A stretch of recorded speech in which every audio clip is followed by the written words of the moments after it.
ଜୟ ଶ୍ରୀ ଜଗନ୍ନାଥ।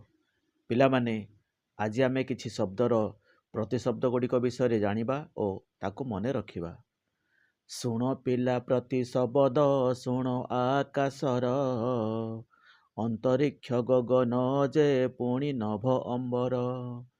ଜଳର ପ୍ରତିଶବ୍ଦ, ବାରି ସଲିଳ ନୀର, ପବନର ଯେ ଅନିଳ ସମୀରଣ ସମୀର। ନଦୀର ପ୍ରତିଶବ୍ଦ, ତରଙ୍ଗିଣୀ ତଟିନୀ, ପୃଥିବୀର ଧରା ଧରିତ୍ରୀ ବସୁମତୀ ଧରଣୀ। ସୂର୍ଯ୍ୟର ଯେ ରବି ତପନ, ଭାନୁ ଦିବାକର, ସମୁଦ୍ରର ସିନ୍ଧୁ ବାରିଧି ଜଳଧି ରତ୍ନାକର।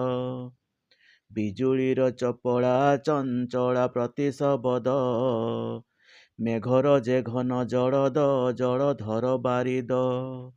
ମୟୂରର ପ୍ରତିଶବ୍ଦ, ଶିଖି କେକି କଳାପି, ମନରେ ରଖ ପିଲାଏ ଭୁଲ ନାହିଁ କଦାପି।